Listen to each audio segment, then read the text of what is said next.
Are we on? We're on. Okay, we're live. Hey, we are live. Welcome to our unwrecked train wreck. We don't have any songs ready because we are recording in Woodinville, Washington at Bear Creek Studios. We're in the middle of our Bachman Bachman album. I'm Randy and... I'm Tal. Oh, there we are. Okay. Great. And Cool. this is a live interactive forum now. Okay. Hi, everybody. Okay, I've got my phone going. All right, it's high tech. We are ready. Can everyone hear us? Yes.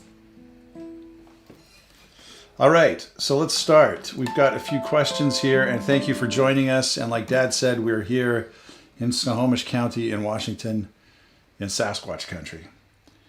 Gordon Blackett says, happy Saturday morning from County Durham, UK. Cool. Wow. Faye Sato Belter, will there be pre-sales of the album for us faithful Reckies? Are there pre-sales? Yeah, well, we're going to have it, yes. As a matter of fact, we're going to have a bonus track that no one ever can get anywhere unless you pre-buy the album. Then you get the bonus track ahead of time. Are we? It won't be, yeah. Okay. I just thought of that. Yeah, he's just making it up as he goes.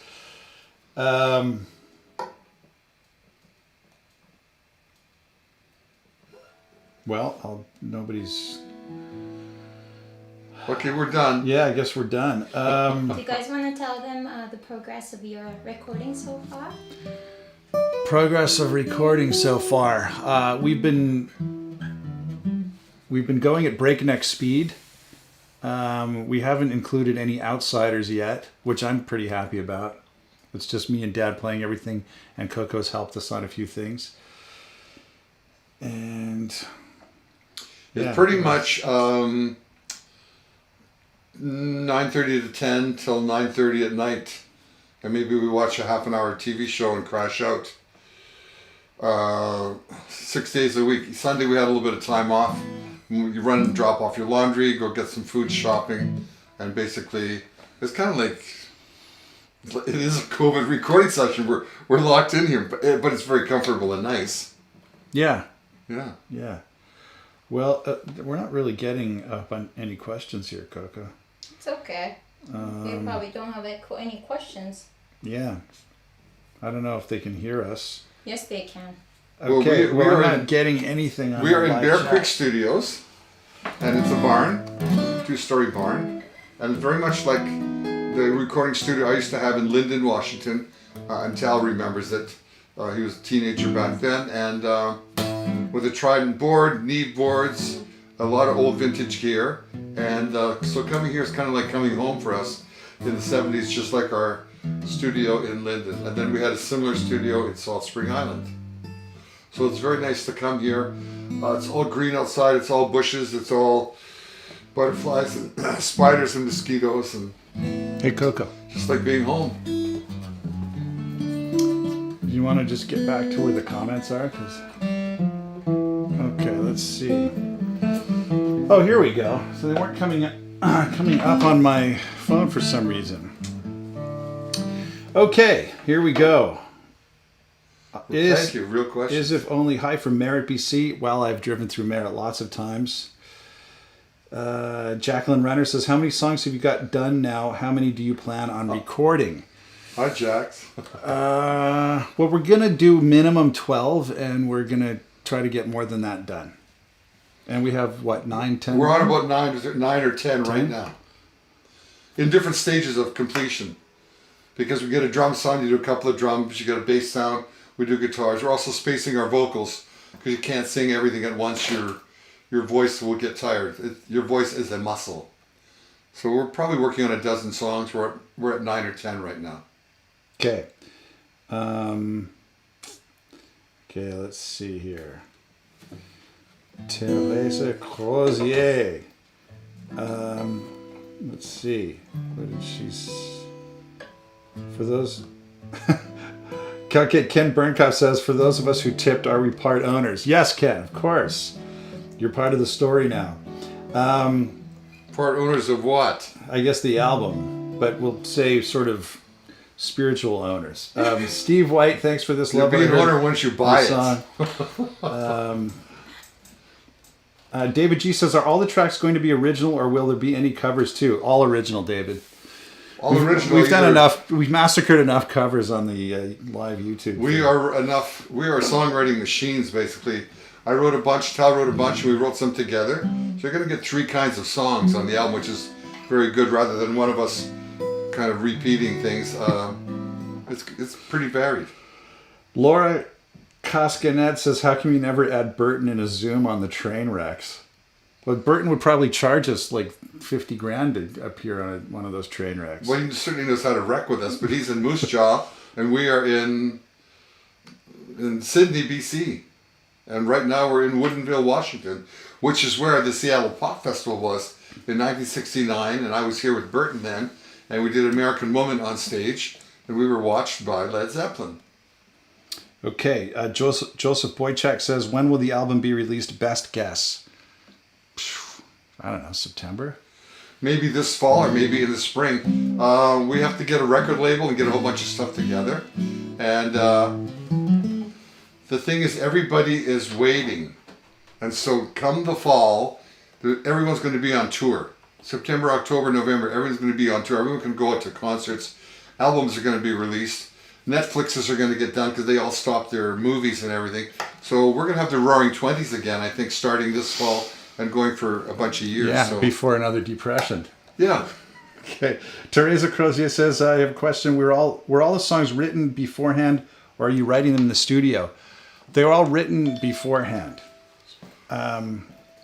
What's going on? We've written the songs in the last 2 years. We've been shut up for a year and a half in COVID, and we have a mentor in Nashville who had the idea for this project, and we keep sending him songs, and he keeps saying, great, write some more, write like this, write like that. So we've written, 4 dozen songs. That's a lot of songs for an album, and we've narrowed it down to about 2 dozen, and Ryan, our producer, is picking like 12 to kick it off, and then we'll have some extra ones. There'll be extra bonus tracks, or if you buy the album ahead of time, you'll get a free download of a brand new song.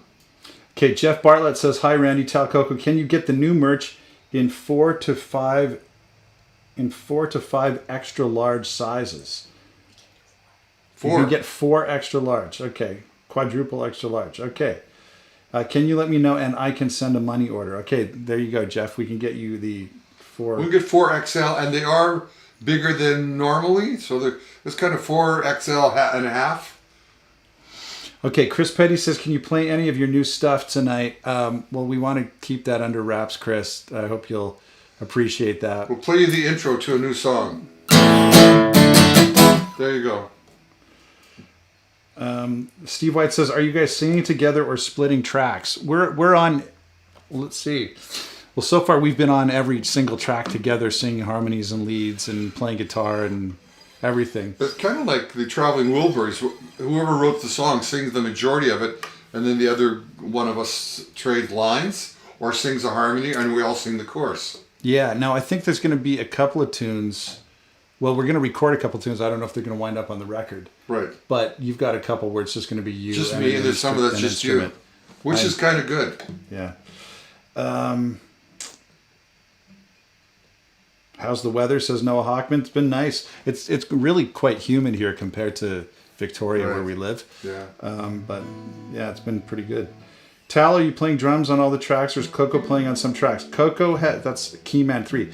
Coco has helped us play percussion on some of the tracks, and I think we're going to get her on drums for one of the songs, and she's also going to sing on a couple of the songs. Melissa Holden says, will the train wrecks continue? We are so busy. Yes, they'll resume. It'll resume sometime. Michael Zielinski says, how do we order the record? Well, we'll let y'all know. We don't know yet. It's not even done yet. We need like distributors and record company and all that sort of stuff. Northwest Music Scene, how long have you been writing the material? Well, in some cases the songs are quite old. Others are brand new. So, well, we've worked together since Tal started playing when he was about 9 or 10 or 11. So he remembers songs of mine that I wrote when he was young. I remember songs he wrote, and we're saying, what about that song? Pull this song. We pulled a lot of old songs out, and then they're kind of tarnished in a way. They're old. No one's heard them. And we've revamped them, make them more modern. So that's happened on a couple of songs. And it's really neat because you're writing with yourself who had an idea 20 years ago that didn't quite happen. That's why I wrote Taking Care of Business. It was started in 1967. I finished it in 72 on stage live with BTO, and it became Taking Care of Business from a song called White Collar Worker. And I was reading in one of those Queen books that Freddie started Bohemian Rhapsody in like 1967 when he was a little kid. And he was and I think this is true. He was trying to write a country song. Mama just killed a man, but again, just killed a man. Yeah, like that. Put a gun against his head. Anyway, and then they revamped it, and it spiraled into something new. So sometimes these songs take a while to incubate. Okay. Ted Bear says, do you know of any other father-son combinations recording together? No. None. They're all lame. None. What's wrong with these guys? How tough is it to sit around and like play some songs together? You got to wonder what the problem is. What was the problem? I don't know. I guess guys, to be fair, I guess I should take that back. To be fair, sometimes, people are busy with Well, it doing took us long enough. Yeah, well, I was going to say. Sometimes people are busy doing other things or whatever. Just, okay. Then anyway. David Carlson says, how is it being back in the U.S.? It's been great. Everything's cool. We're in a nice area. On the video, you were very patient with the repeated vocal directions. How long did you work on that track? Not long. No, we're such studio rats, and we work together in our own studio that when Ryan asks us to do something, we pretty much do it in one or two attempts. We kind of know what he's after, but he's kind of fine-tuning all the ideas we have and giving us a really good third opinion, and we respect his opinion, and the way him and his partner Taylor, his assistant engineer producer, work is just fantastic. Yeah. Well, yeah. To answer the question, I think I sang through the song 3 or 4 times from start to finish, just to kind of get warmed up and get sort of a sense of the flow, and then we kind of homed in on each verse and each chorus, and normally who was it that asked that? George? No, not George. Steve. Yeah, normally what you're doing in a studio situation is just like in any project, you're kind of building in waste. So you're going to do like 8 tracks, and then you might wind up using 5 of them. So you do like 8 vocal passes, and you'll use bits and pieces maybe from 5, and then the other 3 just disappear. So that's what we were doing. I can explain that more. Yeah, go ahead. When you're recording like us, you might do what's called a work vocal. We might sing I might be singing, because you're mine, I walk the line, and you're playing to it. So all they're saving is the drums and bass and guitar. And then you get to come back and you get to sing the vocal line. And you might sing it 2 or 3 times, because it's brand new and you may not have sung it before. You might change the key. And once you do 4 or 5 takes of that song, the engineer then, and basically Ryan has it broken into syllables. Every word's broken into syllables. He goes through that and he picks the best words to put in and does what's called a comp or a composite or a composition, where you'll take your 5 tracks and take the first line, "Oh Canada," and go to the next one, "Our homeland," and pick the best one. That are all in tune, right? Because you can't sing perfectly all the time, especially when you're locked in a room trying to sing 12 songs perfectly and 4 or 5 and 10 parts in each song. It's just a tough thing. So that's the way it's done. Now, I will say, though, this is about as fast as you can record an album, unless you just push record and play the entire album, start to finish, like the Beatles once did, 50-something years ago. And also, it's true that we do have a bunch of first takes. Right. Right? So, like I said, we're going about as fast as we can. Some of the songs we're taking a little bit more time on, but I know Dad's got sorry, what? You're hitting the mic, so please be careful. Dad's got a couple of one-take vocal passes. I've got a few one-take things. That piano that I played on that song the other day was pretty much recorded live. It was the first take. And I'm actually kind of embarrassed because I played it once through when you were singing it live, and then I could never play it as well. That was my practice thing. Yeah, Tal's playing piano on a couple of tracks. I think we're going to pull out an organ, playing drums and bass and guitar. We're playing banjo. We got fiddle. We got an octave mandolin. He's playing slide. I'm playing string bender. Harmonica. David G says, are you self-producing the album? No, we're producing it with Ryan Hadlock. Ryan Hadlock, yeah. And if you don't know the name Ryan Hadlock, look behind us. You'll see platinum records for the Lumineers. He produced Hey Ho Hey, and he produced Brandi Carlile and The Strokes and Train and Pearl Jam, and a whole bunch of Eric Clapton's been here. A lot of people have been in this studio.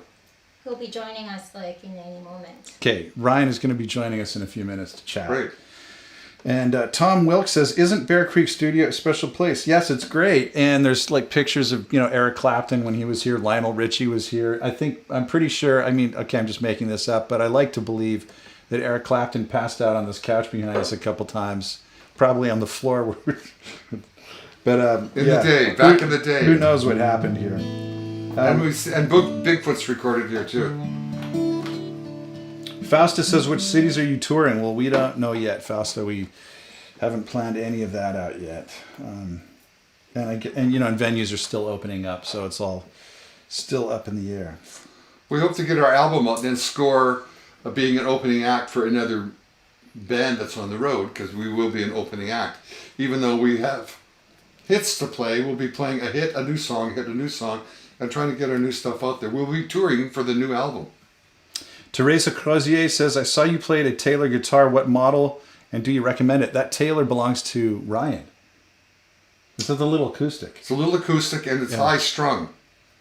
And the high strung means it's like a 12 string. You take off the low string, you have the high strings, which kind of jangle really nicely. So we played that in a couple of songs. Yeah, so it's called Nashville tuning. So your top two strings are the same, and then you put your bottom four strings, you put very thin strings on it. The high ones. And the four bottom strings are tuned an octave up. Octave higher. That's what that was. Other than that, I've played this on almost everything. Right. Played this on a lot.